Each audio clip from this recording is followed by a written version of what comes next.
Have you ever been watching the news and gotten just a little bit confused? One week there's a devastating hurricane on the map, the next week it's a powerful typhoon. They look identical, they sound just as scary, but they have different names. So, what is actually going on here? Well, today we are going to get to the bottom of it. Right, let's just get straight to it. Hurricane, typhoon, or cyclone. We hear these terms all the time to describe those giant, swirling storms. But what is the real difference between them? You're ready for the answer? Well, funny thing is, it's a trick question. That's right, there is absolutely no scientific difference between them. A hurricane, a typhoon, and a cyclone are all just different labels for the exact same kind of storm. So, what do the scientists call it? The one single official name for this whole weather event is a tropical cyclone. That's the umbrella term for any huge, rotating storm that gets its start over warm ocean water and comes packed with those signature strong winds and a whole lot of rain. Okay, so if they're all just tropical cyclones, why the three different names? It honestly boils down to just one super simple thing: location. Yep, that's it. The name the storm gets depends entirely on where in the world it happens to be.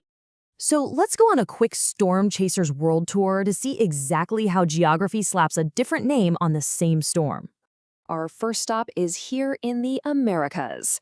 If one of these big tropical cyclones spins up in the Atlantic Ocean or over in the Northeast Pacific, we call it a hurricane. So if you're tracking a storm off the coast of the United States, in the Gulf of Mexico, or anywhere down in the Caribbean and Central America, you are officially watching a hurricane. All right, now let's hop all the way across the globe. If that exact same kind of storm forms in the Northwest Pacific Ocean, it gets a totally different name: typhoon.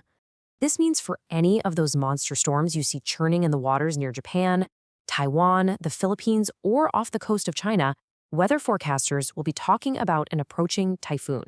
And for our last stop on the tour, we have cyclone. Now, this name covers a huge part of the planet, basically the Indian Ocean and the whole South Pacific.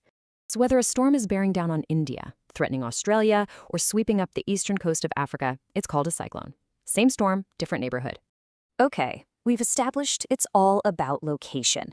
But beyond the name, what is it that makes them the exact same thing? Let's take a look at their shared DNA. Think of it like a recipe. No matter what you call it, every single one of these storms needs the same ingredients. First, you need really warm ocean water. That's the fuel. This creates a powerful low-pressure zone right in the middle, which forms that famous calm eye of the storm. And from there, you get that classic 1-2 punch: incredibly destructive rotating winds and just sheets of heavy, relentless rain. All right, let's bring it all home with a final forecast. Think of this as your quick reference guide so you'll never get these mixed up again. Here it is, all in one neat little package. Hurricanes happen in the Americas. Typhoons are over in East Asia. And cyclones, they're whipping around the Indian Ocean and Australia. See? 3 names, 3 regions, 1 powerful type of storm. So, look, if you remember just one thing from all of this, let it be this simple phrase. It's really the perfect summary. Same storm, different zip code. Which, of course, leaves us with one last big question. If they're all scientifically the same, why on earth do we keep using 3 different names? Well, the answer isn't in a meteorology textbook. It's in history, in culture, and in language. These names are a powerful reminder that even when we're describing a massive global phenomenon, our local identity still matters. It's something to think about the next time you see one of those giant swirls spinning on the map.